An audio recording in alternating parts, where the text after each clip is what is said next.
Where's my camera? There's my camera. There's my camera. There's your guys' camera. Gen X, are we adults yet? Dude, we've been adults. This week's episode is all about defining who or what Gen X really is. Why does this generation stand out so much?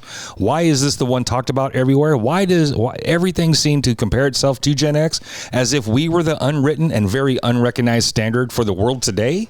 Toby, my friend. Intro. Hit it. Hi, I'm Jason. And I'm Greg. We are Gen X, and welcome to our podcast. We're the last generation to grow up without internet. I want to give a shout out to Toby for joining us once again. You guys see Toby, put your hands together for Toby. Running some producer today. Jumping in, making sure that we get all the sounds correct over here. Toby, thank you for joining us. Shout out to Greg, our co-host. What is up? Your favorite podcast, favorite co-host. Give a shout out and a big hand to our buddy Greg. Welcome, Greg. Golf clap. Golf. Hey, thanks. Thank you to each and every one of you guys out there, all of our listeners, all of our viewers, everybody who spends your time with Gen X. Thank you guys very much for following us. Monday Crew, we love you. And I know we still got some audio-only diehards out there. We love you guys too. You know who you guys are. So thank you guys for that. Shout out to NFX. Just Breathing. Right? Just Breathing? Yeah. Just Breathing. I mean, I used one of their other tunes on a video I just edited really? too. Yeah, Nice. It was the first thing I went looking for to see if I could use another one of his tunes. Excellent. We're gonna make him famous. We're going to make a famous shout out to NFX, a little if he wants duo to come on the show. out of Los Angeles, California. Yeah, come on the show. Hit us up. We'd love to have you guys. Feed you guys taco truck and a t-shirt just like everybody else. Tonight we had Rico's Pizza, and you have a t-shirt. I do have a t-shirt, autographed, limited edition. Oh yeah, we used to autograph them back in the day. We did. Yeah. Oh, those are very limited edition real. now. Yeah, there's probably only 5 of those. Yes, Right? I have 20. Oh, I we have should- 20% of the limited edition Exactly. stock. There might buy be only those. 3. Those are going to be worth a lot of money one day. Hold real. on to those guys. And you One know of what? these days. I will be proud when I see one of those floating through on eBay. So know that. Hashtag Right. us when you sell it on eBay. What I don't want to see it is at the thrift shop. What? Shout out to Greg. What's up, man? What is up? Tell us something good, my friend. Do you know what I'm doing? I started over the weekend. Tell me. I waited, I guess, 6 years to start this. My kid's been trying to get me to do this for 6 years. Well, he probably waited a few years before he started watching it too. Have you watched the Cobra Kai series? No. I tried. I couldn't. It didn't grab me. It's early the enough. cheesiest thing ever. Really? It's like made in the 80s. I don't know if they're doing it on purpose. Yeah. If like the acting is purposely like mediocre. Because that's how it was in the 80s. Have you seen the theory that says that Daniel was the original bully Karate Kid? Yeah, so they that's basically basically when you hear. Yeah. So Johnny's in the story, and Johnny's telling one of his students the story about what happened back then, about how they know. Like, so how do you know him? And he tells this story that is exactly the story that is how Daniel was the original bully in the original Karate Kid. Yeah. And he dumped water on. We were just at this dance, and he dumped water on us. Ruined all the weed. Yeah. He didn't mention that. Right. So, yeah, there is a meme that floats around that says, let's be honest, he kind of deserved it. He shows him with his black eye. he kind of deserved it. And then the illegal kick. That's what he keeps saying throughout the show. You know that was an illegal kick, right? You know that was an illegal kick. Laces out. So funny. Anyways, that's what's been good. I've been watching some Cobra Kai, and it's actually just cheesy enough to be good. Gen X. Are we adults yet? Dude, we've been adults, right? So this week's episode, I want to thank you guys for joining us. We're going to spend a little bit of time talking about why we have been adults and why we're not afraid of a whole lot of shit, why we're kind of laid back a lot of stuff, why we're not so easily offended. This episode, we're going to talk about we are adults. We have been adults. We've been adulting for a long time. Now, let me take that back. Whether we are adults or not, we have been adulting for a very long time. So doing adult things. We've been doing adult things, and it really goes back to our childhood where we started, right? And we're going to open up with that whole latchkey kid thing, right? Latchkey kid. What does that even mean? Well, so the original definition is back in the day, there was a latch on your door that had a lock, and then you stashed a key around the house somewhere outside so you could get into the house, and that was the key to the latch. That was a latch key. So when kids came home by themselves because one or both parents were working, the kids who had to get the latchkey and let themselves in. Latchkey kids. I had to look it up. It was like post-World War II. It's not even, we weren't even the first generation of latchkey kids. I think it just hit us pretty hard. It hit us pretty hard. By the time we were being born, it was the norm that our parents were working. That's the difference. So when we came home, we were born into that. Other ones experienced maybe a mixture. They were in the transitional period. Correct, right? So latchkey kids, shit costs more, so both parents had to go back to work. This also applies to our single parents, right? Single parent, of course, right, has to go back to work. 1965 to 1980, babies born in this period are considered Generation X, Gen X for short. That's all of us that are in our 50s, late 40s, all through our 50s and into our... I also think we got the best name of all the generations. Oh, for sure. Yeah, Generation Some of the other ones are lame. Generation Y? Yeah. We were shaped by our parents or parent working full time. We are the first generation of stay-at-home kids. Independence was thrown on us since day one, since however old we were allowed to walk home from school. Right. It used to be safe to walk home from school, right? Yeah. Yeah. Walk home, walk to, and uphill both ways. Right. I mean, that's for real. I was a latchkey kid for sure, but I think I think you nailed it. Like this was the generation, you too, like this was where it became kind of almost the norm. This is what they say. It takes 2 generations to make something where people don't remember how it used to be. So we were right in it. Yeah, we were. Yeah, I mean, I was a latchkey kid from a very early age. I told you guys earlier, like my parents split up when I was a year and a half. So just mom and me until I was 8, and then she got remarried. But during that time, and even after they got married, I was doing things on my own. I was born in the Bay, born in Berkeley, lived all over the East Bay, and then we moved out to the Valley in what year? 1984.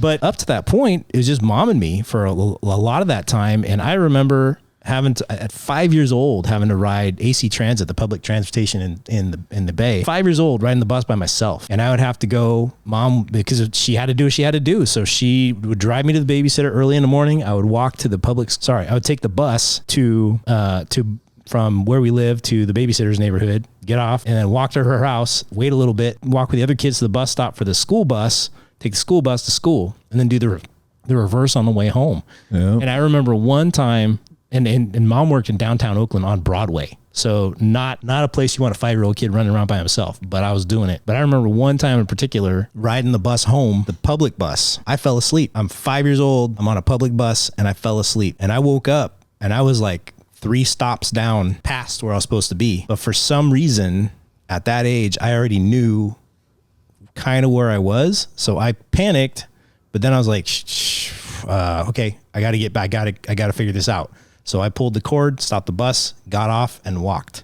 And I got myself back at 5 because that's the way it was when we were kids. Problem solving. We had to you couldn't pull out your cell phone and call mom. Yeah.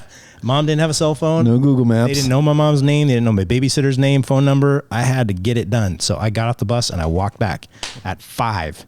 You know what would happen to a parent if that happened now? Right. Seriously, like you're probably going to get knocked on the door by CPS at this point. Yeah, I get that. So yeah, for real. I mean, early age, that was me, man. I was latchkey 100%. I get it. So the typical routine was, for those who got to walk just straight home, you'd lock the door and you don't answer the door. That was legit advice. Lock the door. Don't answer it. You don't answer the phone. Oh, if someone knocked, you just went quiet inside. Yeah, because you didn't tell anybody you were home alone. This was like advice said out loud. It wasn't just assumed. We were told this. If anyone calls, don't tell them you're home alone. Yes, if anyone calls, because this. Yes. We weren't even supposed to answer the phone though. You never. No, we answered the phone because mom might call. So the other one is that we had to call as soon as we got home and check in with mom or dad, whoever we were checking in with. Let them know you were home. Hi, I'm home. Okay, and they'd give you some safety instructions over the phone. Safety instructions? You mean chores? Yes. You meant to say chores. You mispronounced chores. Make sure your dishes are done and your room is clean. Exactly. Your homework done. Yeah. Homework. Well, I don't have any memories of my mom telling me to do homework. Sorry, Mom, I love you, but I don't have any memories. Because you already had it done by the time you got home. You were that good of a student. Yes, that's exactly why it was. Yeah. Thank you.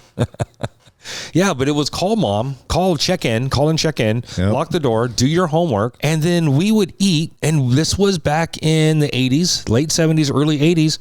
I didn't have a microwave in the house until like I think 82, maybe high school, 83, somewhere there. When my first little brother was born, right? Somewhere in there we started because I remember heating up bottles on the stove. So anyways, so we weren't cooking with the microwave. We were opening cans with can openers, right? Yeah.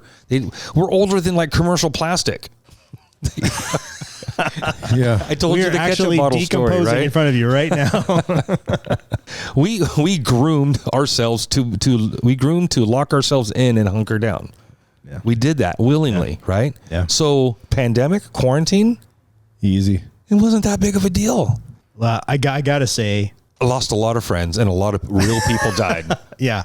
I'm talking about having to shelter in place specifically. The idea of stay home. That is a treat. Okay. That is a treat to be enjoyed. Again, specifically the piece of staying home. I lost a lot of real people and a lot of good friends. So I hear you. Thank you. I get it. It was the quarantine. It was the hunker down piece. So as a result of the latchkey kid, right? Here's some things that I did learn, and I do have this skill today, right? I can cook. I learned to cook on a gas stove with cast iron pans. Eggs. I was cooking before I could see into the pan what I was cooking. Correct. Potatoes, eggs, breakfast stuff, right? The easy stuff. Grilled cheese sandwiches. I was doing this, right? Early age. Right. So being around the stove or cooking, I was heating up bottles in the water with the bottle, you know what I mean? And making the nipple go really big. It was kind of cool. Right.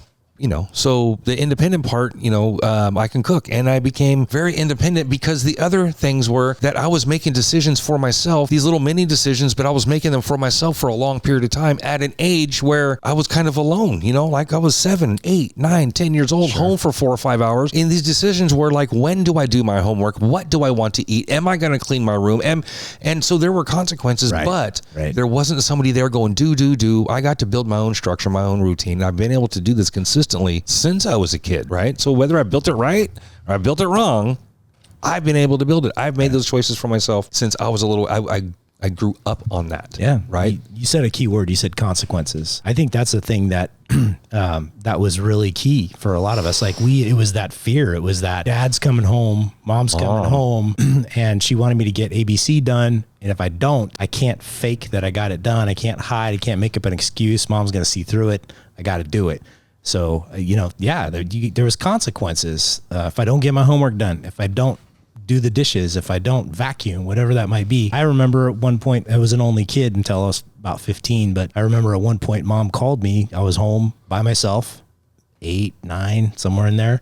And she's like, hey, you need to get dinner going. So that's second, third grade, right? Somewhere in there? Third grade, fourth, maybe somewhere in there. Yeah. And she's go like, ahead and get dinner started. So she walked me through on the phone, get the crock pot down, put this in there, put that in there, cut this up, throw it in there, get this, rinse it out, and walk me through it. And I was using knives and all kinds of stuff, which leads me to one of the memories. And I'd mentioned this to you guys. Looking for a scar on your hand. Dude, at one point in that same period of time, 8, 9 years old, I sliced the crap out of my fingers. Like I was monkeying around in the kitchen. I was either washing dishes or I don't know what. Big old butcher knife. I mean, blade was about 10 inches long, and my stepdad kept them razor sharp, and I sliced my index and ring finger or middle finger straight across that middle pad and deep. And I was home by myself. I was 8.5, 9 years old. What do you do? Were you first aid trained? Nope. You know what I did? I wrapped the paper towel around it and I called mom. Mom, I sliced. That's what I saw Dad do when he got hurt. Yeah. Paper towel. Yeah. Sliced my fingers. What do I do? It starts to sting. Yeah. Wash it off. Put a Band-Aid on it. Hold it tight. We'll see you when we get home. Check pressure. That's it. Figure it out. That's what they're going to do at the hospital. Right. So we were doing this. This was the norm. This self-care. And it may sound goofy to make all these little decisions, but this was during a time when I was building a foundation. I'm 6 years old, 7 years old, 8 years old, first, second, third, fourth grade, and I have this independence already. Yeah. Right. I had guidance and I had, all the stuff there, but I was still able to do this completely on my own. They say that's why we don't feel like adults, though, because we've just been doing adult shit since we were in second grade. So what changed? What are the adult there things was you no have to do? transition period. We transitioned into adults at 8. Right. Yeah, to an extent. Yeah. I mean, yeah, we did. We were doing adult things that they weren't doing at a Little House on the Prairie. No one was cooking their own food on the prairie. Mom cooked. Cornbread. Although I will say I've never churned butter once in my whole life. Right. I want to. So growing up, we did have some instruction on how to stay safe. People were aware that there was a record number of kids walking home from school, and people were aware that there were fucking creeps out there back then. Always had. There's still. Well, this was the same time that faces started showing up on milk cartons, right? For real. Yeah, that's right. That's right. Yeah. And that little the Monday night movies with like a kid that went missing. You've taught your children to be polite and friendly, but have you taught them when not to be? Hi there. Do you live around here? Going to school? Yes. Well, I could give you a ride. I remember this one. That's why I chose it. Children disappeared, many of them from nice, safe neighborhoods. It's okay. Come on, help me. Talk to your children about not talking to strangers, and do it today. A message for your child's safety from the American Medical Association. Yeah. They play those on cartoons. Yeah, I don't think they played those in cartoons. Scare the crap out of little kids, man. Like They play them during soap operas for the parents. yeah, pretty much. Scare the parents. So a not the lot of kids. after school stuff. That was a PSA. That was meant for us, and it was meant for adults. That was played during the time that we were watching TV. I don't think it was a Saturday morning thing. I feel it about was 3 to more 6 in the evenings. after school kind of deal. Yeah, when kids were walking home by themselves and fucking creepers are offering. Yeah. Or Help Me Find My Puppy was another famous one of we would use for role playing or practice. You know, it's like, help me find my puppy, please. Oh my God, yeah, is he in there? Get in my car, help me find them. And stealing kids right off the street. You know, the ones that I remember were the little PSAs in the G.I. Joe cartoons. Knowing is half the battle. Those ones. I still say that shit. Totally. Who doesn't, man? Yeah, but that's like, here we are 30 years later, 40 years later, and we remember that phrase. Why? Because knowing is half the battle, damn it. That's right. And now I know. Yeah. And knowing is half the battle. That's right. Yeah. Thanks, G.I. Joe. Yeah. Have you seen the spoof ones they do on YouTube? People take the footage, the actual cartoons, and they put other audio over it. That's hella funny. Dude, they are amazing. Yeah. But seriously, those little PSAs were everywhere. They were. And they little jingles, little rhymes, little chants, or creepy little average looking white dudes like that. Yeah. Time for Timer. Remember Time for Timer? Yeah. There's a PSA on how to eat healthy. Yeah. The Yuck Mouth after school special. That's right. Yuck Mouth I still use. Yeah. And then the Remember the lose weight. Cavity creeps. Yeah, Remember those guys? Yeah, all those guys. Yeah, that was fun. That was good stuff, right? That was good, helpful. Hey guys, if you haven't already, smash that subscribe button over there. If you're Gen X, give us a subscribe. Hit that button over there. Let us know you're watching. And if you're Gen X, why not subscribe? We've gained a few subscribers over the last week. I want to give a shout out to everybody who's jumped on. So we are growing, and we greatly appreciate each and every one of you guys. So if you haven't already, thank you very much. Hit the button. Just mouse over it and then click this. We won't even charge you anything. You can do it. You can subscribe for free. Come on, Sweden. Help us get to 100. We're right now, I think we're in our 70s. Yeah? Yeah. Dang. You're big in Sweden, right? That's what I heard. The big in Sweden. That's right. Yeah. Push the I button. love their meatballs. The only way. thing I know about Sweden is this guy because he's called the Swedish chef. Oh, yeah. Yeah. That's his name. That's it. And we grew up on the Muppets. So independence thrown on us from day one. The latchkey kid really built a part of our foundation to where we have been adulting, and we just took on more responsibility as we got older. There was no real threshold to cross from childhood to adulthood because we gradually crossed it through our childhood. Right. Yes. So no milestone. no, there was no 16. I mean, we had the 16, we had the 18, we had the 21, but there was no like, he's ready to move out now. It was just, we've been ready. The only thing we didn't have was all of the money to pay all of the bills. Yeah. Right. Right. So part of that independence and part of that latchkey and part of the way we grew up, another piece I think that is really, really strong character in Gen X is that I think as a whole, there are always exceptions, but as a whole, we have a very strong work ethic, meaning we value work. We understand what it is. There's always exceptions, but for most of us, we get up and go to work every day, and we have more than one job, or we've had a job, since very young. I've had the paper route. You know what I mean? I've had the lawn mowing. I've mowed a fucking ton of lawns. I've mowed every lawn I mowed them all. I mowed a lot of lawns. Yeah. I have. And that was the hustle for, video game money. Then when I started smoking, that was the hustle for video game money and cigarettes. And then it was the hustle money for video game, cigarettes, and Zavid. Yes. And then it was the hustle for blah, blah, blah. Right. So how old were you with your first job, your first paying, like regular paying job? So my parents were self-employed and they had a trucking company, right? Okay. So I was, either out in the truck yard, I got paid like a penny for every nail I found on the ground. It was a good idea, Dad. Kept my ass busy for Like hours. paycheck job. Paycheck job. Same company. A little bit later, as I got older, I worked on the dock. Outside of that, the first one I think I had, if I remember correctly, was my paper route job. It was for the Manteca Bulletin. Yeah. Stockton Record. How old were you? Ooh, 6th grade, 7th grade, 11, 6th grade, 11, 12. Yeah. 6th grade. Yeah. Yeah. So I had a paper route too. That was my first paying job in the Bay Area. There was an evening paper called the Daily Review. And it was like, and this is, I don't know if this is you guys, but for me, like my mom, she didn't really give me an option to not do stuff. She told me, this is the Boy Scouts, you're going into the Boy Scouts. Oh, okay.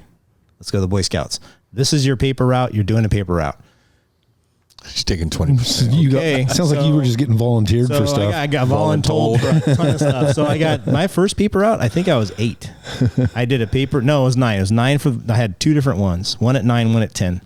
But yeah, evening paper. So I get up, go to school, get myself up, get ready, get my own breakfast, get myself dressed, brush my own teeth, out the door to school, come home, do a little bit of homework, very little. And then there's a big old pile of paper sitting on my doorstep. And I got to fold those things and I got to rubber band them and I got to carry them and go stuff them in your bag. And then did you have to do collection? Yeah. Yeah. Did you have a paper route? I never did a paper route. So you Only when I stayed the night at Steve Rodenberg's house. So here you are, Steve. So here you are, 9 years old, knocking on people's door saying, hey, man, Yeah. I have some money. And at night, by the way. So rabbit trail story. One of my customers was a guy named Mr. Sorensen. And I could never catch that guy home. Why? Because Mr. Sorensen was a mortician. So I had he was late getting me payment. So I had to go collect. So my stepdad got me in the car. He's like, we're going down the hill to the mortuary. And so at 9 years old at night, I had to go into a mortuary to go find Mr. Sorensen to collect Catch him at work. money. How much? Do you remember? Dude, I don't even know. It's so crazy that they made the kids do the collections and the company didn't Yeah. handle that somehow. What am I gonna do That's if the it says no? craziest part of That the whole was part of paper the job, route thing. collecting. What are you doing? Going collecting. I remember because Bobby Anderson was my parents' paper route guy, so Kirsten's little brother. Yeah. So I remember him having to come by and do the collections and stuff. My mom, he would just come in and have dinner. My mom would just invite him in. He'd end up eating with us and stuff. Yeah, man. That was so I had 2 different routes. Yeah, at age 9. Yeah, You're that's working. crazy. You're out working. And then weekends, it was a morning paper. So I'd have to get up at 5 a.m. on Saturdays and Sundays. And then at Christmas time, that paper weighed like 7 pounds. Yeah. So Because they had the Sunday comics and a big old insert, ad insert. Yeah. Yep. Yeah, man. Yep, Sunday paper's always big. Early. It cost more. And there were Sunday only people, and there were people with Sunday and without Sunday, right? Yep. Something like that. Yeah. Yeah. Sunday was a big deal in the newspaper world. So you're managing a schedule, you're managing product, you're collecting money From adults. reporting to your district manager guy at 9 years old, Yeah. That's crazy. working in the coal mine. So my parents were self-employed for a long time, and they had office stuff laying around the house a lot of, just whatever, right? I found a one of those book of carbon copy receipts, right? Just the trifold or the tri whatever, the yellow and the white. A triplicate? The triplicate. Thank you. Yeah. Triplicate, right? Yeah. Found this, and so naturally, the first thing that comes to everyone's mind is to Press hard 3 copies. No. go collecting on somebody else's paper route. Or just collect in the neighborhood, right? So I talk about my friend You're Eric. just an entrepreneur, man. That's all. I talk about my friend Eric all the time, and I ain't putting shit on him. However, some of my best stories always start with, so when Eric and I, that was one of our side hustles, though. We would go collecting, and the folks, I don't collect the paper. Oh, man, I'm so sorry, blah, blah, blah. Or to be like, well, how much is it? Well, that's actually a donation, so, we recommend I don't know, it was like 75 cents or something like that. Yeah, super something like, because we weren't, using or drinking at the time. This was money. quarter video game money. Yeah. Right. So I have a strong work ethic because I learned work equals money. I did. I mowed the lawns. I had the paper route. I worked for my parents early on. Except for the worst 3 years of my active addiction, I've always been full time employed. So, quick question: when you guys were young, did your parents ever just give you money, just like, oh, you want to go hang out with your friends? Here's $20. Here's $40. So yes, mom, dad, sometimes. Yes, but I also was made to do chores, and I got paid for some of those chores, not all those chores. So work for your money, right? And it was big. Yeah, they weren't. No, Yeah. it was a good balance. Yeah. It wasn't. I did not have the Yeah. message of like just free money. I mean, No, not at all. I could push mom. Mom listens. I could push mom, and mom would do it right, and she'd help me figure out how to justify it right. Anyways, I love you, mom. But dynamics are different now, though. But there was always a work for it piece. There was always a trade off after the fact, or there was you have a check. Where'd your money go? Yeah. So you got to earn the money, at least to some extent. And now there's largely not that anymore. My dad had the financial talk with me. He did. He gave me his best financial advice, and it works ish, right? It works. So, again, and the whole reason we're bringing this up is these conversations are happening at under 12 years old. Going back to the topic, are we adults yet? We've been adults. And here's just another reason why we have been adults since a young age. We were having these talks with our parents, other adults, transacting money, delivering services and goods, and having to speak to adults on an adult level doing adult things. Meanwhile, fifth fucking grade. Yeah, but at the same time, we turn around and watch Super Friends. Oh, that was so awesome. You know what my favorite one was? I think it doesn't get enough attention, and I was hoping to have an episode where we could just bring this one up, but I'm going to bring it up now. It's this one. I can't remember the name right now. I have to look at it, but it was Spider-Man, that fire girl, and then Iceman. Those three. Do you remember those three? Yeah, Right. yeah. I loved Iceman. He was so cool. He could like surf on his ice and find it, and he could like do stuff and make walls, like shoot stuff and bam, bam, bam, bam. I pretended to be him probably more than any other superhero.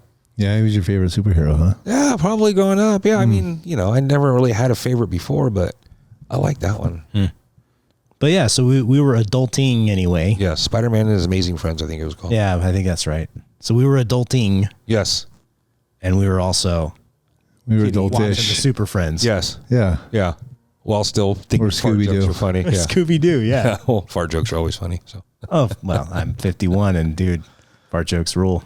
You guys remember this banger? I'd like to thank you for this award. It's the recognition of my peers that makes all those agonizing days of teaching ozone everything I know. That's I don't want to stay here all night, do you? Turbo. Award winners don't push brooms. Oh yeah? Why don't you go out and... Hey, Michael Boogaloo Shrimp. Who do you think you are anyway? Fred Astaire? Who? Let's go on a That's sweet Boogaloo, right? knucklehead. The other guy's Boogaloo. That's Ozone. The other guy. The guy's about Who's to dance. Turbo? I thought these guys was Turbo. The other guy's Ozone. Okay. Yes, Kraftwerk.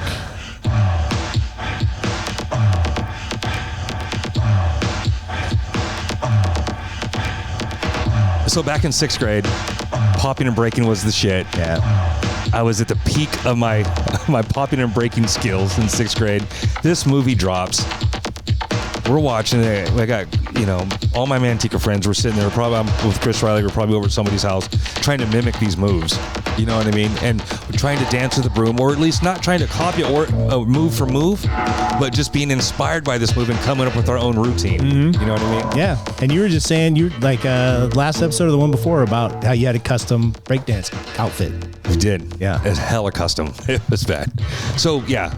Shout out to breaking. Shout out to popping. Yeah. I'll give a shout out to this little banger. I loved it. I had no skills, but I loved it. Shout out. Yay, Ozone. Where are they now? Ooh, that's a good one. We could do a Where Are They Now? Yeah. Could we get someone from the movie Breaking on the show? Maybe. If they're broke. Call-in guest? If they're broke. I bet half of them are Call broke. in? Yeah, maybe you get a call in or something. Or I'll DoorDash a FaceTime. Yeah, so maybe the gaffer. Maybe a key grip. Yeah, I opened all the barn doors on all the scenes that were shot. Third grip. Yeah. I was on call. I got to go in one time and sweep the set. So Yeah, that's right. What do you guys want to know? I worked at a Burger King next to the studio. Seriously. Any of those guys. Any of those guys? That'd be kind of Just check the whole IMDb. We'll just hit him up on Twitter and see what's what. I think Turbo died recently, though, didn't he? No. Damn it. Really? I thought he did. Maybe I'm mixing him up with. I thought one of these dudes that was like a breakdancing icon guy died just real recently. But yeah, I think it might. By the time I edit and put this together, I'll put that up there, whether he's alive or dead or not. So hopefully we'll know. What are you going to Google to try and find that out? What's the query? What do you Is write? Michael Boogaloo Shrimp dead? Question mark. Find out. Stay tuned. Coming of age, 1984. I was 12 years old. Coming of age, whatever age you want to talk about. Best Coming of age. age. We're talking about when, for guys, I'll speak for myself. Coming of age meant, starting to notice girls a little bit more, first and foremost. Starting to notice that, hey, I'm starting to get muscular or bigger. Coming of age meant that I was playing in the dirt less and taking baths more. You know what I mean? I was paying more attention to my hair. I was paying more attention to my clothing.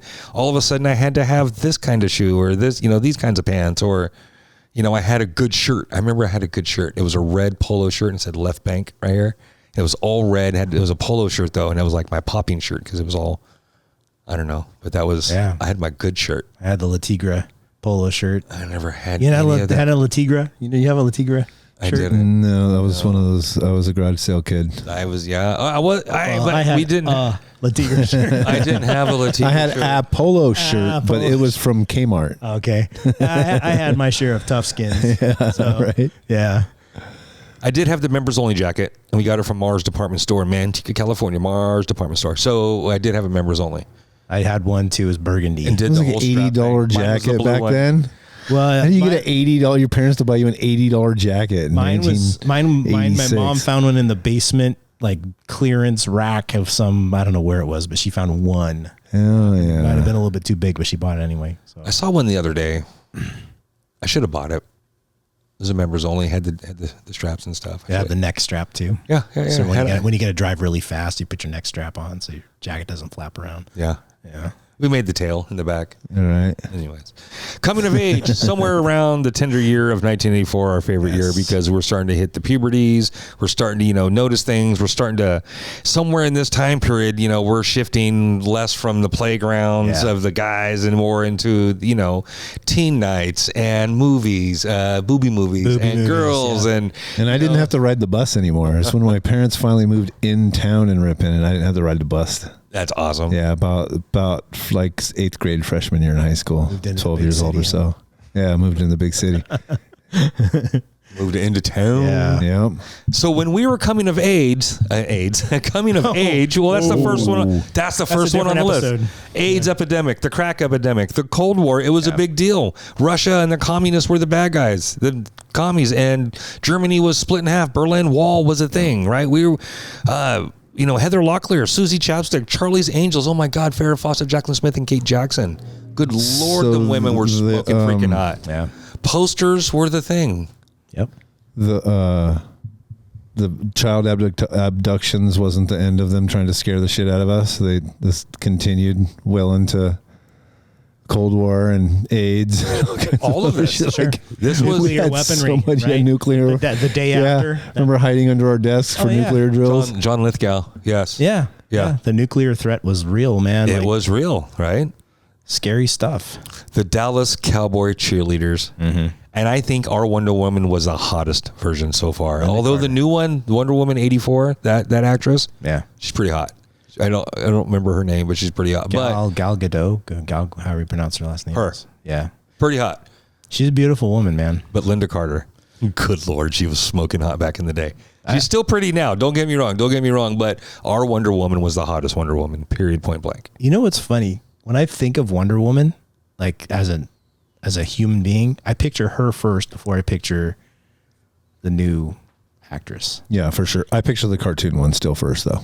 The Superfriend's Wonder Woman is in her invisible jet. Yeah, that's sitting, still sitting like this, just flying through the air. That's the Wonder Woman I picture. What's that? Put it on the screen. That one. And Superman flies next to her. And what's her weapon? Seriously. How come Superman can't just ride in the jet with her? Right. Sit there with his arm around her. Save his energy. Yeah. Yes. What's that? Yeah. Just sitting. And here just comes Wonder Woman just sitting by. With her rope.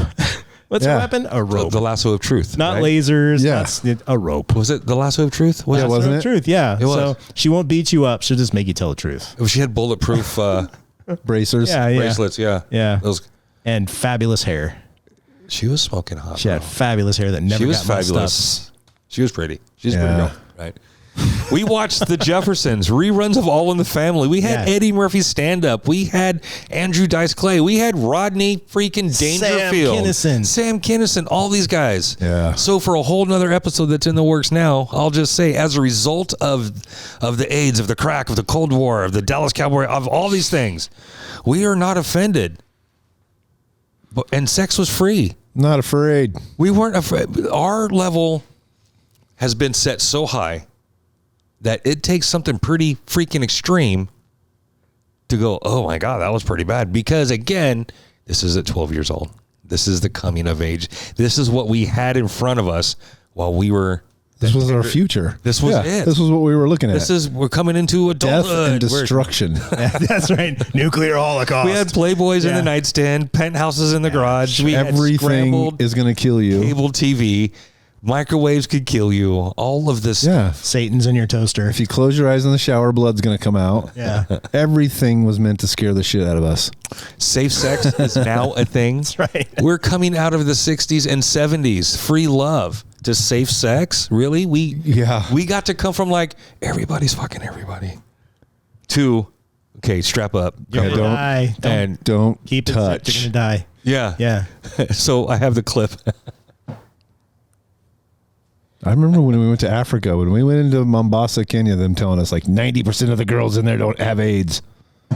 Dude, it's like, all right, I'm not doubting any of that. Still, we're not going to touch any of the girls in this town. There's still a very high HIV population. In South Africa, is that what you're saying? South Africa. Heard that a lot. Yeah. What's the town? What's the country right next to? Can't remember what it's called, but very high percentage still. I don't know. The Magic Johnson drugs haven't made it down there yet. This is the third world countries or something. South Park. Yeah. So, are you showing a clip right now? Well, so the movies, the music, the pop culture was filled with teen sex. Porky's, Fast Times at Ridgemont High. Shout out to Phoebe Cates. Yeah. She just had a birthday. She did. Last Happy week, birthday, didn't Phoebe we? Cates. Yeah. Thank you. Thank you. The Last American Virgin, Risky Business, and the forgotten cross-dressing banger, Just One of the Guys. Yeah, just one of the guys. That was a good movie. Terry. Yep. Terry, it was. Yeah. And the other guy was into James Brown really good, a whole lot, and it was like really personal to him. And blah, blah, it was like anyways. Yeah. I remember that. Yeah. You know, so I was thinking about this as we were prepping for this. I was thinking a lot about the stuff we watched as kids. So I mentioned Super Friends earlier. That's one I go to all the time. I loved Voltron with the lions, not the cars, the lions. The cars were lame. Cars were the B team. But you know, G.I. Joe. So we had our stuff, right? But one of the things that was interesting about our generation is we also watched a lot of the same stuff our parents watched.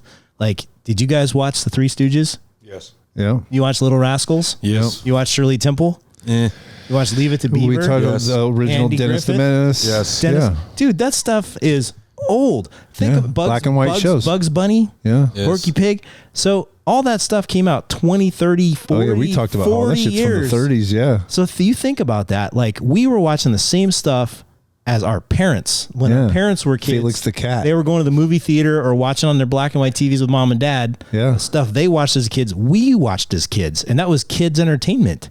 So the stuff that we watched as kids, even though we're 50, 51, 52, that stuff's 80, 90 years old now. Yeah, right. So, but all those memories of us as kids watching that stuff, our parents have those same memories. we're still influenced by pop culture that's almost 100 years old. Yeah, right. Think about that for a Kill second. the rabbit. Yeah. What's your introduction to opera music? There it is. Kill the rabbit. There it is. Yes. Yeah. So that's crazy to think about though. Like, the Jetsons, that came out in the 60s. Scooby-Doo, that came out in 1969. Yeah. Before we were born. Our parents watched that. Yeah. Our parents watched the Three Stooges and Leave It to Beaver and Shirley Temple and, all those. But I watched them too. And so we have that commonality with our parents. We have some of the same childhood memories, which is weird to think about. Yeah. It's I weird thought to that was think just about. because my parents were young. Yeah, because my mom's only 17 years older than me. Same. We almost went to high school together. That's right. Almost had the same teacher. Yeah, so we had that too, but my kids, unless I force them to, they don't watch the stuff that I watched as a kid. Oh no, it depends. It really depends on what I can get especially my 7-year-old to watch. It's the first thing my kids will say when I go, "Oh, you got to watch this. This is gonna be a great movie." I make them sit. Is this going to be black and white? Every time, that's the first question. Is this a talkie? Is this going to be black and white? Is this a talkie, Dad? Do they have those little captions? Coming out of the 70s, no pun intended, we were thrust into an age, pun intended, into an age of AIDS. It just kills people. Yeah, it does. Why'd you have to hit Jimmy Walker in the lips? I like good times. Eddie Murphy, explicit lyrics. That just kills motherfuckers. If you're at work, turn it down. I say, what's next? I guess you just put your dick in and explode. Eddie Murphy Raw. Are we there yet?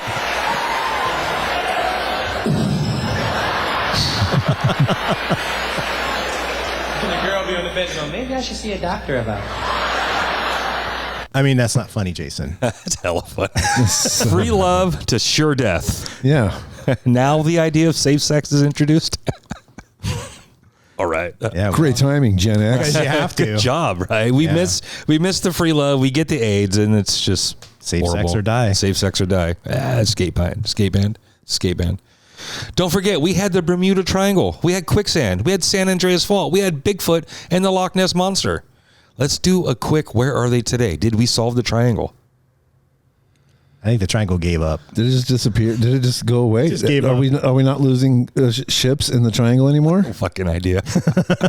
I don't know. Triangle just was like, Where the fuck did it go? It was such a big deal. Yeah. Yeah, they were doing episodes of talk shows like what's that? Sally Jesse Raphael and stuff, right? 60 Minutes. You remember 60 Minutes? In Search of with Leonard Nimoy? Yeah, right. That was, they had Nova. at least one episode of it. Huge mysteries. Yeah. And whatever happened to that? Quicksand really Whatever happened to isn't- quicksand? Isn't really around like we thought it was. There's so Gilligan's Island quicksand. I think there's a Johnny Quest quicksand. I thought for sure it was Princess Bride. everywhere. Princess Bride. Is there a Princess Bride yeah, quicksand? the quicksand. The Never-Ending Story. Yep. I just saw that scene the other day too. Artax dies. Yeah. Fight Artax. Yeah, every kid's heart gets crushed in that scene right there. And we're still waiting for California to slide off into the ocean. Yep. And Nessie lives 24, baby. Nessie for president 24. That might still happen though. Nessie for president. Well, no, they say that the Yellowstone's going to explode and then it's going to push us off into the ocean. The mega volcano. The mega volcano in Yellowstone. That's a giant cystian pimple. Yeah. Yep. And we're supposed to be scared. But if it makes it past November, then we're cool for 3 years. Yeah. You won't have to vote again. That shit was funny. Technology. We used encyclopedias for information. Some of us, not all of us, it was a thing. Oh, your aunt's got encyclopedias. We had in the back of our mind, we knew somebody within 1 or 2 steps of us, not steps, but like Kevin Bacon steps. Kevin Bacon steps to who had an encyclopedia. Yeah. And it was okay if you owned one for people to use it. Yep. It wasn't just, it would be odd if I called my friend Bertha and said, hey, can I come over and just grab your To Kill a Mockingbird? To be like, oh yeah, sure, I guess. You can just go buy one and get one, rent one, whatever, blah, blah, blah. Right? But I'm going to come over and use your encyclopedia. It's like, yeah, of course. Come on over. I'm still paying on that. Because our parents would make payments for a year to get a set of encyclopedias. The guy would show up at the door selling them, right? Yeah. And And now they you'd can't get them in give 4 to 6 weeks. Yeah. And you'd make easy monthly payments for 12 months. Yes. And now they can't get rid of them.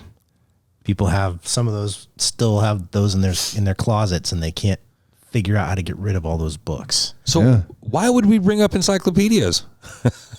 Because any schoolwork we had to do, any research we had to do, if it wasn't at the library, it was in an encyclopedia. And if you haven't looked through an encyclopedia, it's like a dictionary expanded with a bunch of information, not just a definition. Right? It's like a quick little paragraph or two or three or maybe. Yeah, if you had to do your Ulysses S. Grant report, you were pulling that shit out of the encyclopedia. Do your state report. You had to do your president report, or if you did a country report, or even if you built your mission back in the day. You know what I mean? You had to go. The encyclopedia is where you went to get the information. For everything. It was the answers. Even if you went to the library, you would get a specific book on the topic, right? You'd have to research that, find out which book, go to the card catalog. Dewey Decimal System. Utilize the Dewey Decimal System, right? Yep. Go over there, find it, 515.5, green label, right? Because that's the sci-fi or whatever it is. And go 0.5, here we go, here's your book. And then dig through that book to find the nugget of information you want. Yeah. Yeah. I remember writing a report. I was going to try and find it and bring it here because I still have it. Handwritten report. Like it's 15, 20 pages, handwritten with bibliography in the back. A handwritten bibliography? Yeah. Yeah. But it was like, I remember I went to the school library. I went to the Ripon City Library and I was looking through Dewey Decimal file cabinet. I was looking through microfiche to find newspaper articles and like photocopying stuff for pictures. And yeah, you had to do detective work, man. There was no Google, nothing. Like there was not even a phone number you could call. It was just. I remember playing with would you call it microfiche? I remember playing with that before. That was kind of neat. Yeah. Finding old articles on that. I never had to use one, but I played with one. Just got the little film out and put it. I don't grab something at random and just look at it. I was just reading old newspapers and stuff. You had to move the thing around. Slide it around to find it on there and stuff. And it was kind of grainy and really bluish or something weird like blue that. and black color. Yeah. It's kind of cool. Yeah. So technology, right? So we used the books. We used paper. We had to read and then write about it, right? And I get we do that too. Reading hasn't gone away. With a pencil, like a number 2. That's right. Number 2. In legible handwriting, by the way. I had to write today, dude. It's embarrassing. I got to warm up sometimes. I swear. My handwriting looks like a doctor having a seizure. So bad. I can hardly read it. I'll go back a week later and go like, what was I even trying to say here? I thought I would write in some kind of cliff notes. Like, I'll remember what I meant. No, I don't. I'll put that in a safe place. You have no idea what that means. As a result of this, we can find shit. And that sounds kind of silly. So what do you mean? That means that when we need something, we keep looking for it until we fucking get it. Yeah. We know how or where to look for it. And it's just part of our resilience because this is at such a young age. This isn't college that we're learning this stuff. This isn't in high school we're learning this stuff. We've been doing this stuff. Resourceful. The whole idea of like, it's not about like giving up wasn't an option. It's just like, this was just the fucking way. It was the way. It was just the way. This was the norm. You had to go read the books and remember the information, write down your paper, blah, blah, blah, blah. But we had to get it from the book. Not everybody had the book. And the idea that we had to seek out the books or the information, because I didn't have that kind of library at home. You know what I mean? It just had bathroom readings. Mom has her library of stuff or whatever. It's a lot of problem solving. It's a lot of problem solving, a lot of resource finding, and a lot of just multiple steps. And that's just the way you did it, and still churn out a quality product, a decent paper. Right. Yeah. And it's like you get going back to consequences, right? Because we all knew the consequence. You don't do the research, you don't finish the assignment, you don't turn the assignment in, or you turn it in late, you get no credit. You don't want a bad grade. And the other part of it is, ain't nobody coming to do it for you. You want it done, you got to do it. We were 10. And I think that especially for me, I mean, to a fault, that nobody's coming to do it for you mentality, thought process is very much in me today. Nobody's coming to do it for you. So I'll just, and it to the point where sometimes it causes tension in my household where I'm just like, I just go up and something needs to get done and I just go do it. And where I probably should say, okay, good dad moment here, bring my son, let's learn something together, let's have an experience together. I just go do it. And for me, that was a big part of being a Gen X kid. Like, stuff had to get done, get up and do the stuff. And because ain't nobody coming to do it. Ain't nobody, right. No rescue. No. Yeah. Adulting. from a young age. We got a banger? And now, our feature presentation. Distance jumping takes enormous courage and skill. John Davidson. The jumper you're about to see will need plenty of both. Who was he besides TV person? Was he a sports guy? Just TV guy? TV host guy, yeah. Let's join Game show host. Graham on the scene. The atmosphere here is electric with excitement. As you can see, the cars are lined up, and the jump's about to take place. Well, Fran, I think we better get out of the way. Right, Ken. Fran Tarkenton.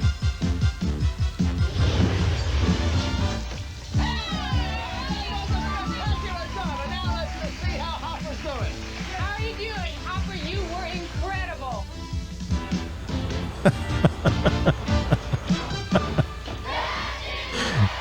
Is it? I'm pretty sure you couldn't get away with that now either. No. That's cancellation territory right Yeah, seriously, frog abuse.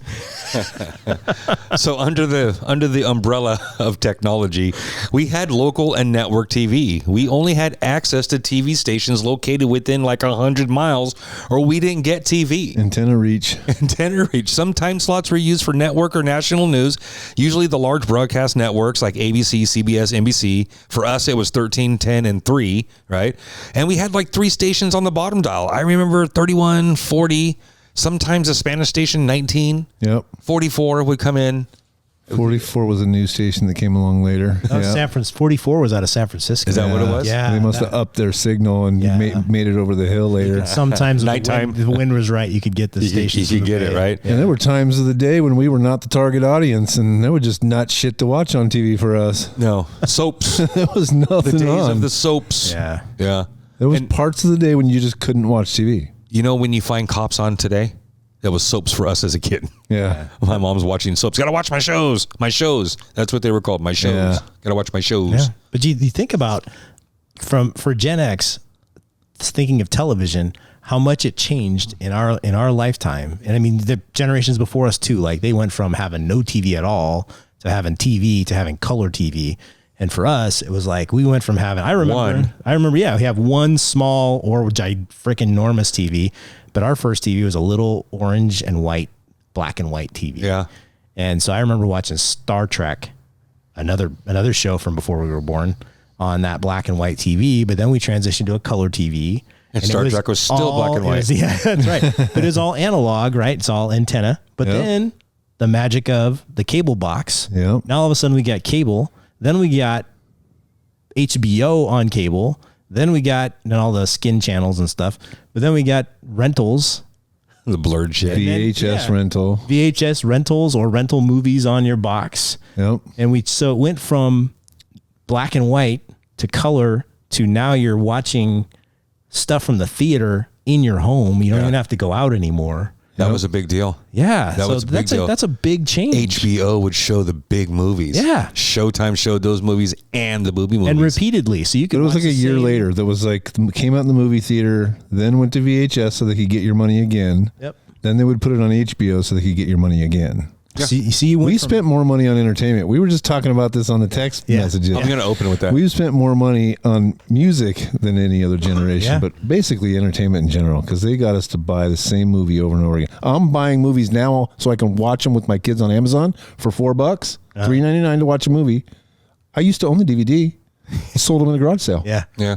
You think about if you went to the store to buy an album, that new album came out from your favorite band back in 84, 85. What are you paying for the album? $10.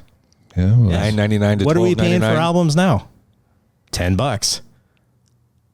yeah. So $9.99 think to buy a about whole that. album. If you buy we were paying $10 back then for an album. We're still paying $10 for an album. but they don't have to actually give you anything anymore. No, you can just download that shit. You just But download it. $10 back then was serious money. Yeah. That was like a family dinner. That's why I didn't have any albums. That was more than one lawn mowing for sure. Yeah. It's two, depending on the yard. Sometimes I can get $8 for a yard. That's a lot of money. Yeah. The sweet ones get $10. We paid a lot for our entertainment. We had to wait for the TV show to come on. And if we were late, we missed it. Yeah. You missed it. That was it. Maybe you could call your friend and ask what happened if it was that big of a deal, right? Uh-huh. We had to wait for the off season to catch the reruns or call somebody to ask what happened. The best part, I think, of having to wait for TV and I enjoy this part, and I look back on this with a lot of nostalgia and just a lot of warmth, right? I do, is the holiday treats that we got each and every year, right? So how does this relate to like adulting, or how long have we been adults this whole time?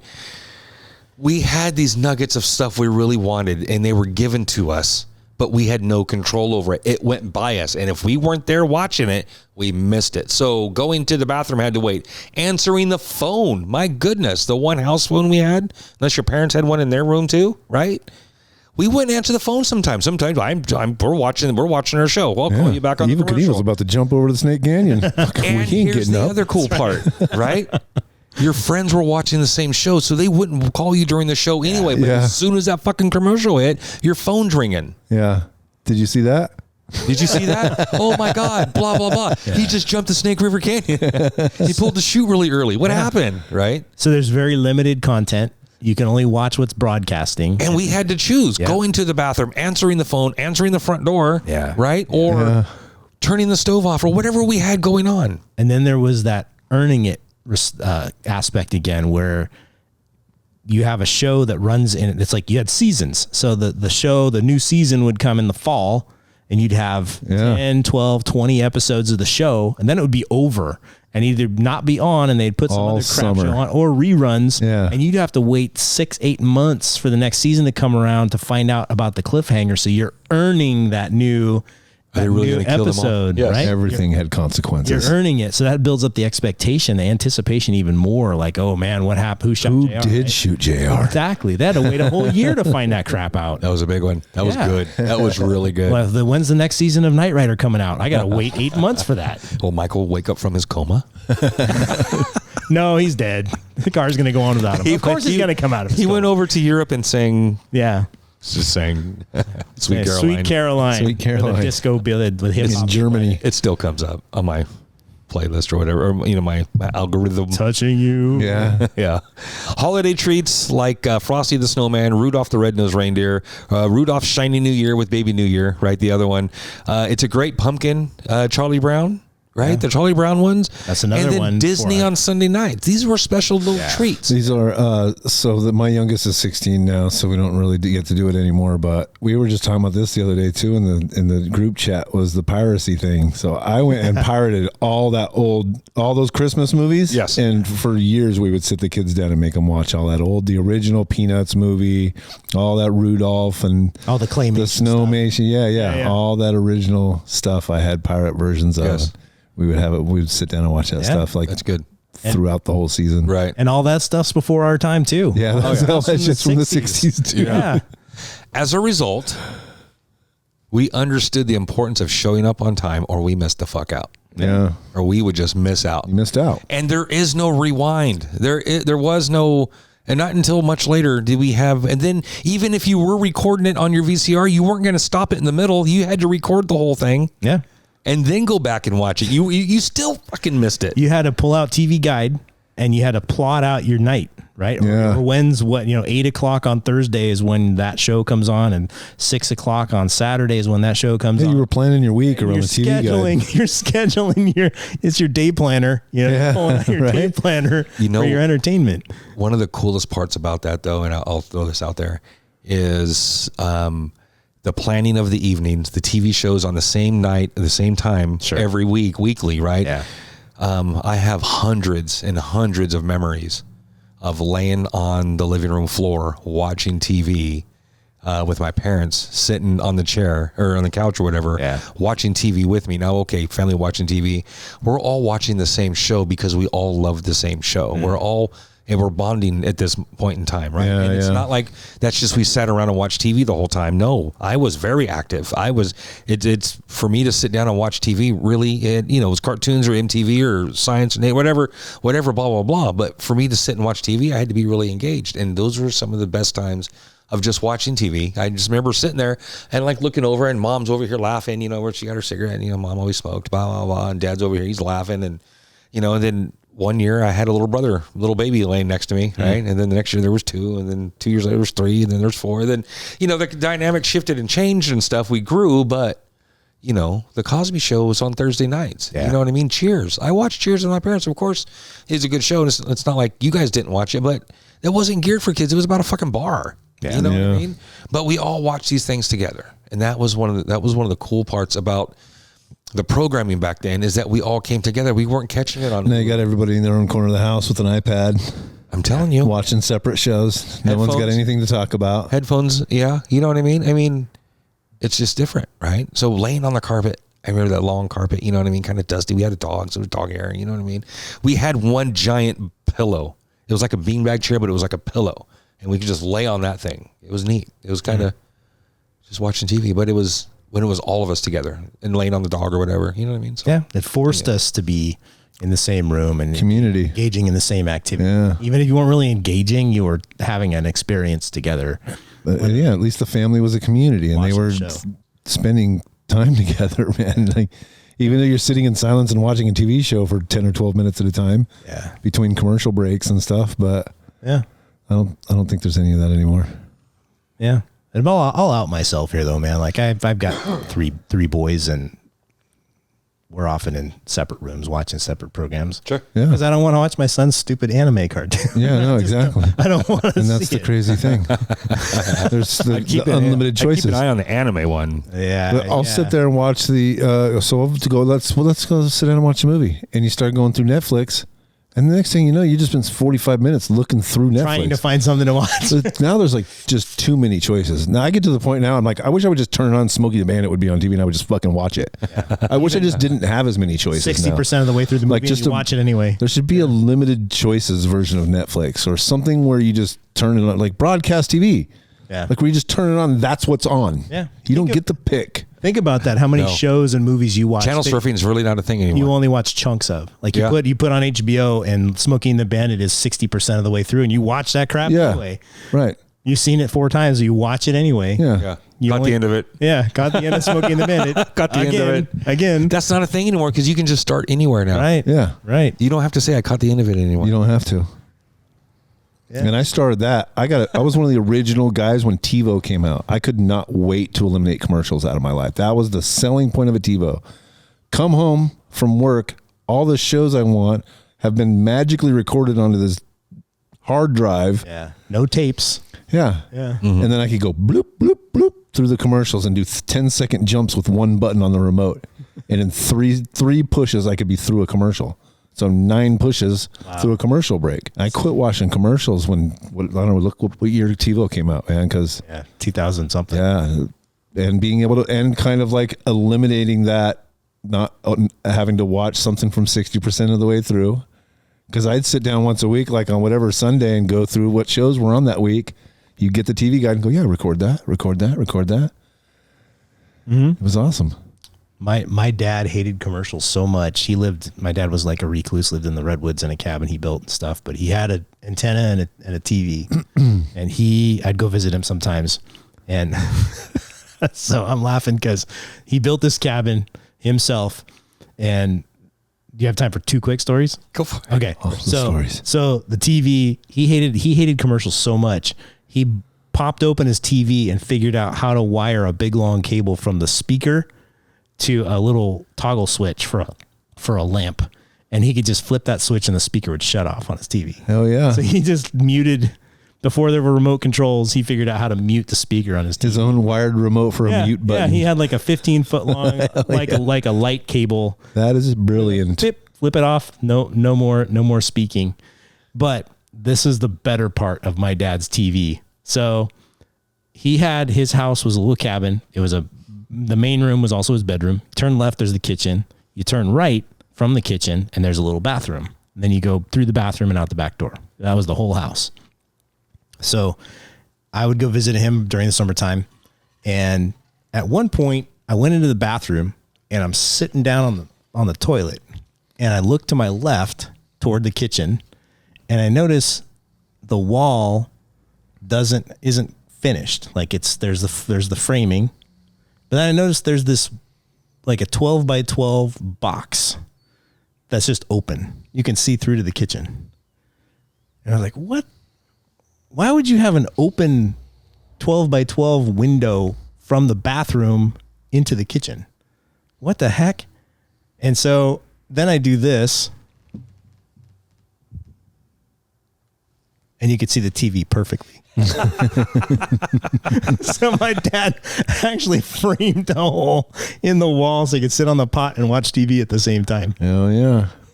Perks of Who living can alone. afford a TV in the bathroom back then? He actually built it into the wall. Oh, yeah. That's all funny. Yeah, dude, that was my dad. Frame it in. Yeah. It's a custom home. It's called a custom home. That's a selling point when you put it on Zillow. We were the first to use personal computers. Tech was basic, as we didn't have the microchip tech we have today. Oregon Trail, Commodore 64, cassette tape-driven computers. Yeah. Put the tape in, hit play, and it's going to load data into your computer, right? Analog tapes. It was our generation grinding away, writing code to build the early versions of the internet. Alta Vista, Rotten.com. Gen X have built the most significant technologies. Amazon, Bezos was born in 64. He's 1 year out. Yep. But he's 64. He's pretty close. He's pretty close, right? Wikipedia, YouTube, and others like MySpace, Elon Musk, Jack Dorsey, etc. We learned from the ground up. So as a result, we can live without a phone. I just went to the store with my brother. Both of us left without our phones. Everything was fine. Yeah. It was cool. It was weird. It was weird. I knew I was leaving without something. It was almost like leaving without my keys, but I was driving, so I had my keys. It was weird. I get it, but here's the thing: we can live without the tech. We have lived without the tech. All we'll have to do, Toby, is go back to reading shampoo bottles. That's right. Shampoo, conditioner, and what were those boxes again? Toxic shock Yeah, syndrome. that's right. Why do I know about TSS? Why do I know about this? Do you want to know why I know about this? Yeah. Because we didn't. We grew up in an analog world. That's right. In the bathroom. You gotta distract yourself somehow. Reading man. shampoo bottles. I know ingredients that I can't even pronounce. Yeah. Right. There's something else in here with printed words on it that I haven't read yet. Yeah. Oh, I'm Yeah. gonna read that box. Kotex. Okay, I'm gonna read There we that box. go. Yeah. I understand how they're used. I understand how they're how they function. I Yeah. understand proper disposal as Yeah. suggested by the manufacturer. That's right. Right.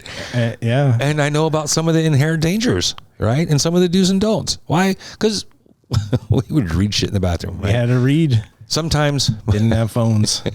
my aunt, you go to my aunt's house, hang out with my cousins and stuff, and my aunt had like the Harlequin books on the back of the toilet, and I didn't realize they had like the romantic look on the front, some buff guy with like this, and the woman with the whatever and the flowy hair, and he's all like some epic Gone with the Wind kind of feeling scene, kind of whatever, right? So it was, I didn't, I knew it was like a romance book. I knew romance meant like love, but I didn't realize how, like, what kind, like undulating. Yeah, you didn't realize it was sexy time. It was raunchy. Undulating. Yes. Undulating. Yes. It's only written in a few books, and it always means one thing, right? So, kind of growing up, we had access to all this kind of stuff. So you were educating yourself. You're expanding your vocabulary. I was undulating my vocabularies. As a result, we can survive without a phone. We'll just go back to reading shampoo bottles. Yeah. We can do Yeah, these we things. can. In fact, I still know a couple of those big, long chemical words from shampoo bottles because I read them so many times. I memorized Tell me one. methylchloroisothiazolinone. That's awesome. Hydroxypropylmethylcellulose. Yes. Neither one of which belong in your hair. Go read your bottles. They're on there. I guarantee it. The cellulose is safe. That's a wood product. It's earth. Not when you put all those Came from a prefixes tree. in front of it. When you put all those prefixes in front of it, it's no longer Those are wood. just the chemicals you have to use to extract it. You've never It's seen a the same shit they put on cheese so that it doesn't stick to that shredded cheese in the store. Anti-caking. You've never seen a hydroxypropylmethylcellulose tree? Nope. Oh, okay. I thought there were forests of them. At the time of this writing, I didn't realize that either today or yesterday, I think it's today. It's today. Happy birthday, MTV. MTV. 43 years old. Wow. MTV is 43 years old, so thank you for 10 good years of music. Yeah. Appreciate that. Any of you guys have a serious crush on Martha Quinn? Because I sure did. Nina Blackwood was hotter. I didn't like the short hair. I didn't do the pixie back then. Yeah. Nina Black was like a stoner chick, and I was like, you stoner guy. So. Yeah, I had a crush on Martha Quinn for sure. I did not have access to MTV at the time. I And I had think- no idea who any of those people were. The original VJs. I only got to watch MTV at my friend's house. Same. until maybe halfway through high school. We moved into town, but we still couldn't afford all the towny things. Right. Just the house. You were just fake. We didn't have cable TV for a couple of years after that. So yeah, I was probably a sophomore, junior in high school before we even had cable TV. It was a Christmas gift at my house. Cable. Yeah, right. Yeah. We got it for cable one year. Yeah. It was a big change, man. It was a big change going to cable. Yeah. We still had regular TV forever. We did both. Regular TV was free though, but. Any of you guys ever walk into the room and catch your dad or your stepdad trying to see that one channel that's scrambled? No. Yeah, I did. I was the one getting caught, probably. I walked in the room and caught him red-handed with that on that channel. Whoop, pushing the buttons. Yeah, that was pretty wild. Those ambulances are way up in the air at Folkerth Towers here. Happy birthday, MTV. Air ambulance. The Buggles. As we all know, it's well-known trivia that this was, in fact, the first video played when MTV launched. I think Mark Goodwin came on, introduced himself, introduced the channel. The rocket launch took off. Here we are.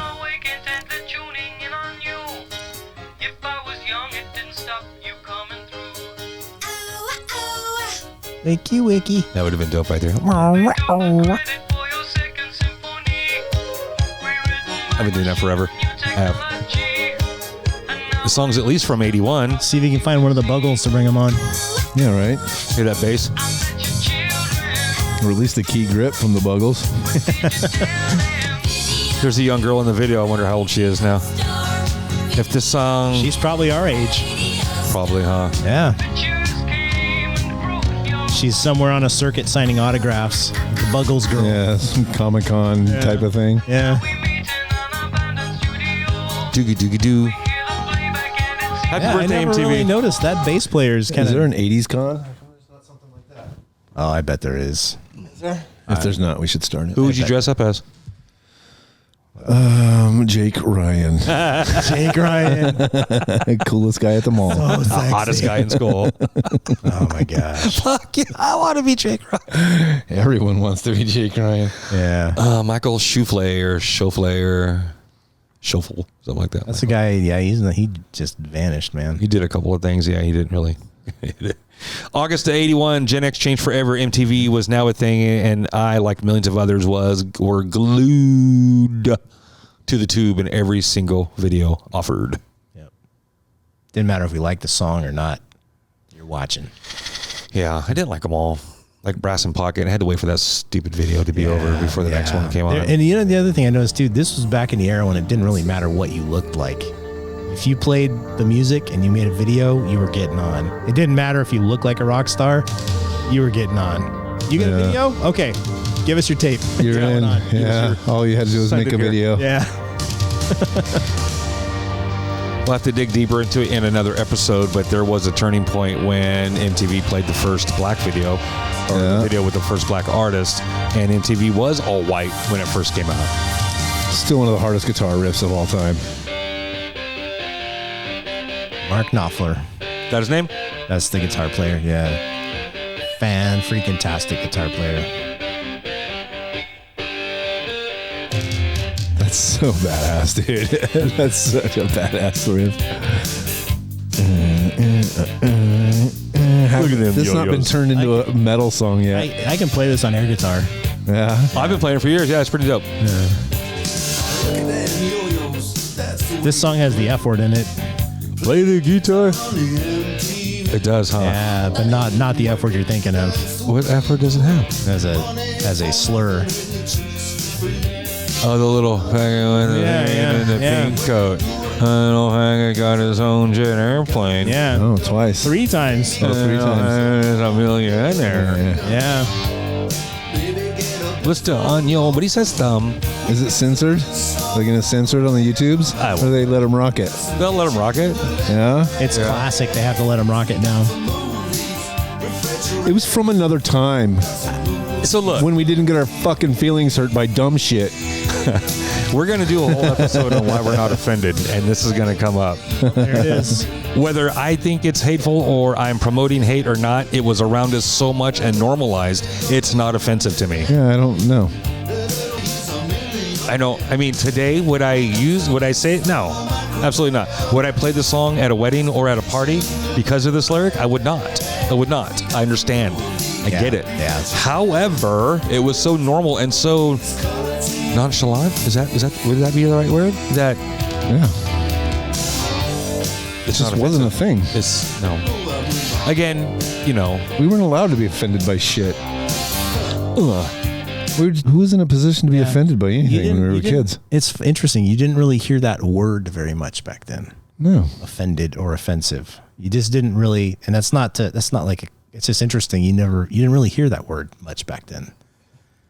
Until PMRC came out with their, you got to have the sticker on your album. Tipper? Yeah, Gore. Tipper Gore. Yeah. D. Snyder. That's my mom. Favorite phrase. Get over it. That's how I grew up. Get over it. Get over it. You don't like it? Deal with it. Get over it. Get over it. Toby, you touched on this a little bit earlier. Gen X, are we adults yet? Dude, we've been adults. The manners. Yeah. The speaking to adults. And it's not about children are seen and not heard. It wasn't really like that because like you were talking about earlier, collecting on the paper route. Yeah. I was ordering my own food. I was collecting on my own paper route. I was engaging with adults doing adult things from a very young age. Just speaking in complete sentences, right? And my mom taught me how to, and I know the taste of my mom's wedding ring from a backhand for when I spoke poorly or used the wrong word. I want to slap the shit out of my kid sometimes by the way he talks to me. Disrespectful to my elders. That was the thing. Dent in your forehead? Is that right there? Yeah, that's a wedding ring. That's a 3-carat dent. I'm just kidding. That's 3 carats a lot. That's pretty big, huh? It's probably not 3 carats. Yeah, mom was blinging, man. Yeah, damn. Way to go, Dad. Put a ring on that. I was forced to speak to my elders with respect, and that was a very tight line to walk when I was a kid. I was asking for my own things, ordering my own food, greeting family, and there was no hiding behind mom's skirt. If I was bashful, there was no hiding behind it. I had to kiss Aunt Bunny. Yeah, right? Yeah. My parents never ordered food for me. They never spoke on my behalf when I was present. I had to speak up and speak correctly for me, as it was respect your elders. Yeah. Yeah. And there wasn't a lot of, there was, the kids menu and some kids activities and stuff. A lot of times the parents go somewhere, you're going and you gotta mingle. And you sit in a restaurant for an hour after everyone's done eating while the adults talk and you got nothing to do but play with a piece of silverware. Sit and be quiet. Spitballs, play a little wrapping up or rolling up your the paper on your straw, dropping in your water. The imagination. Salt and pepper, trying to balance the spoon. All that Seriously. Shit, right? The imagination we had. We've been adults. We've been doing adulting things for a very long time, right? Here are some stats about Gen X. The population, as of 2023, Gen Xers make up about 19.9% of the U.S. population, about 64.5 million people. That's going down because we're dying because of the food pyramid, huh? This generation is smaller than millennials and baby boomers and is made up of people between 65 and 80, the years born between 65 and 80. Our income, Gen Xers have higher income average than other generations, making up 31% of the total U.S. income. They also tend to outspend other generations on housing, clothing, eating out, and entertainment. Fuck yeah. Wait, we have 19% of the population. We make 31% of the money? Yes. Killing it. Yes. That's adulting. That's adulting. We also outspend other generations on housing, clothing, eating out, and entertainment. Hey.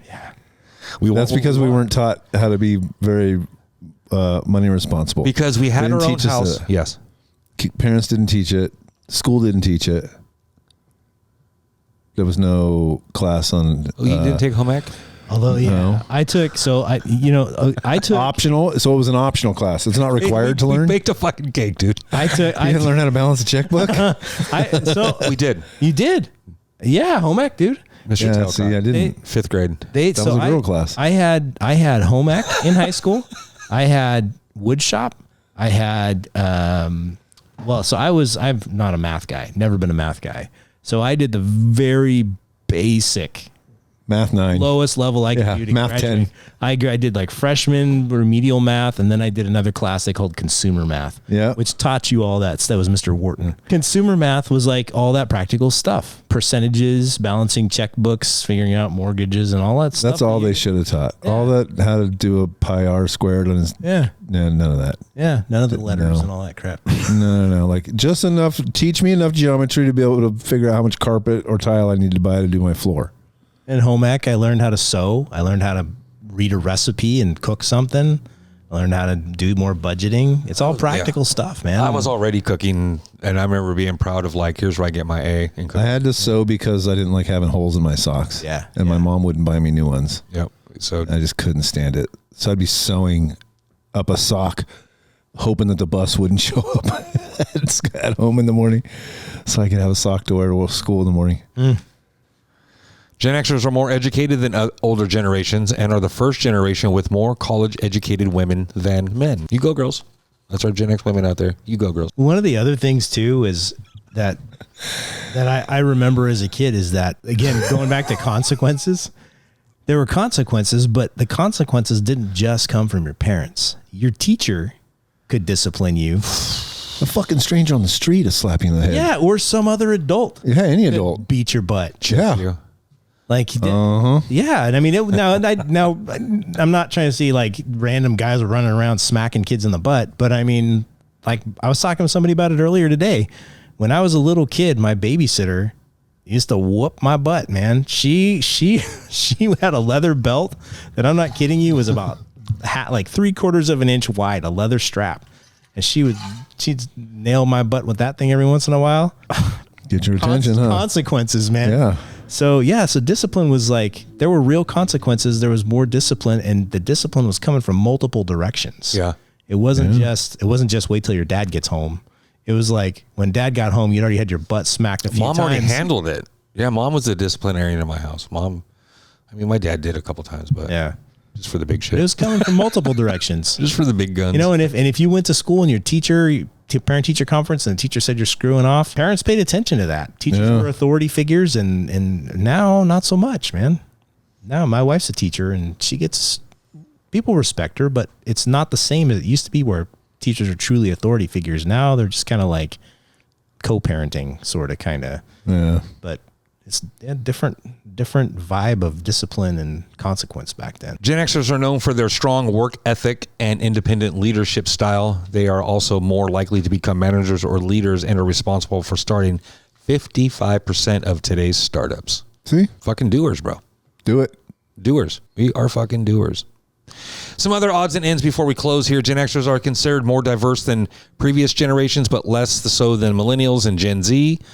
We are also experienced a range of events while growing up, like we talked about before, including the first Gulf War, recession, and HIV, the AIDS epidemic, the fall of the Berlin Wall, and the end of the Cold War, which you guys, anybody really younger than us, 10 or 15 years, just probably doesn't appreciate what happened when the Berlin Wall came down and the Cold War ended. So I was thinking about this a little while back. Do you guys remember we had 2 or 3 German exchange students that year? Yeah. Oh, yeah. Bjorn and Tomo. And there was a girl, Anita, I want to say. She was from Spain. No, there was Monica, but there was a girl named Anita too, I think. Anyway. Oh, there was a lady. Yeah. There was a girl. That's anyway, right. But I was thinking about that. You think about those people. They left Germany. There were 2 Germanys. That's true. They came to America, and there were 2 Germanys. They went back to Germany, and there was 1 Germany. Everything changed while they were here. I used to be friends with Bjorn on Facebook. Yeah. Bjorn, if you're watching, listening, dude, hit these guys up.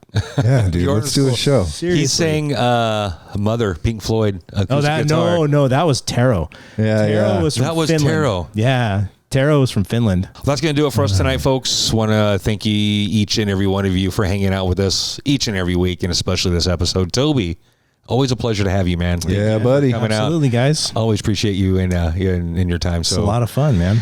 That's going to do it for us tonight. Thank you once again, everybody. My name is Jason. And I'm Greg. Yeah, I'm Toby. Take us out, Toby. Hit that bottom right-hand corner. I used to be better at it. I could do it. I lost a little on my shoulder. I couldn't. I'm 100% white. I could do it. Yeah. I could do it. If you spent some time, you could start breakdancing again, you think? I bet you could. I can get 5 or 6 spins right now. Yeah. Talk about getting disciplined by other adults. It's happened a little bit in my older life. I was driving, so I was at least 19, 20. Long hair, no shirt, shorts, probably barefoot, right? Running around Manteca. Yeah, running around Manteca in my Toyota Celica. So this is probably 19 years old. I'm driving through Manteca. I'm coming up this road.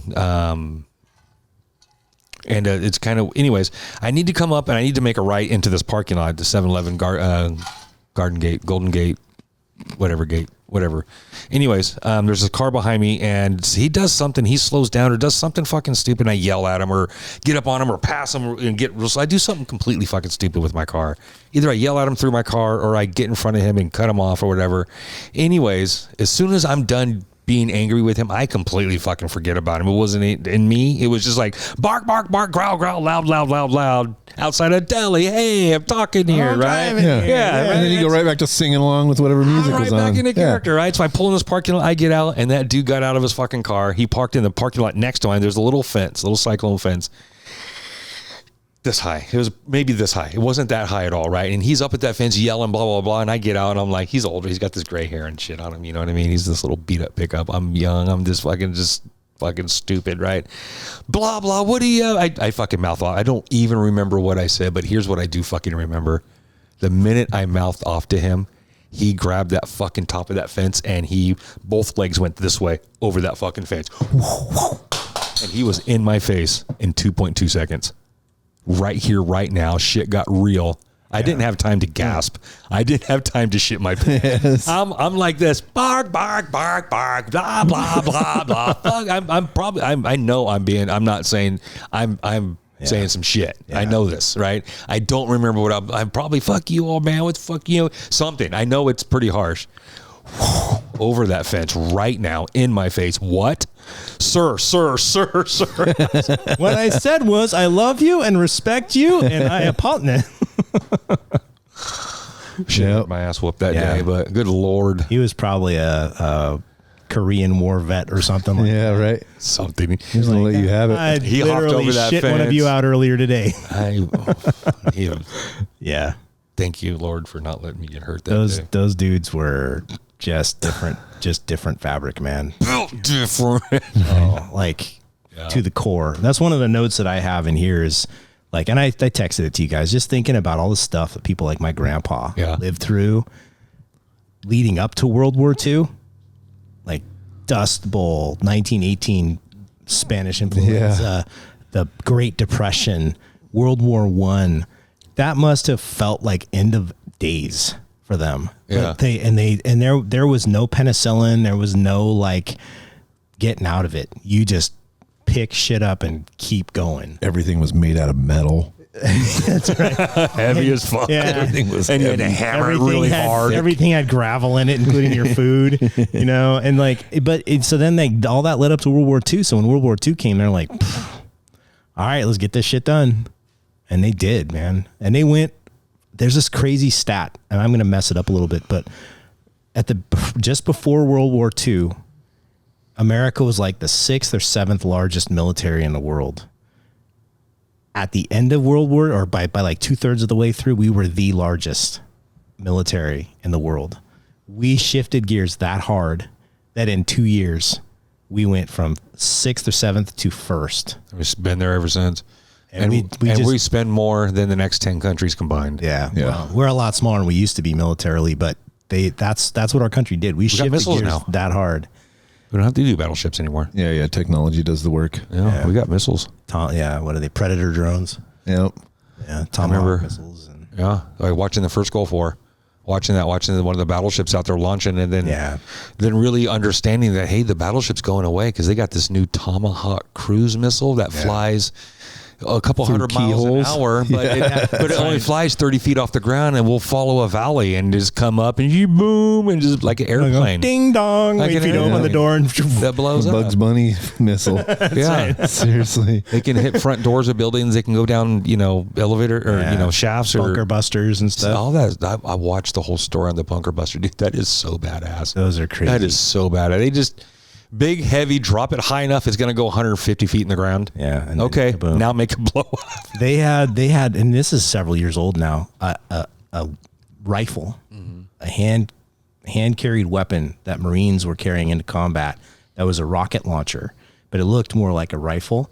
And you would use a laser rangefinder to find your target. And if they were like inside a building, for example, you'd use a rangefinder to find the building, find a window, and program it for 2 or 3 feet past that wall. And that rocket would fly through the window and then go 3 feet or 2 feet past the window and then detonate. There's bullets that do that. They get programmed when they leave the barrel. Boom, boom, boom, boom. And they'll go through and they'll blow up inside. That's insane, man. Shit's crazy, dude. I love that shit. Yeah. Watch all that shit. But I just think about that, and that's the stuff that made us who we are too. Like all the stuff that led up, that built up. We went from an analog world to a digital world. When we started putting cameras on our years. missiles, bro, shit got real. Yeah. Yeah. Shit got When real. cameras got disposable. On the nose of the missile. Yeah, on the nose of the missile. When we put cameras on missiles, bro,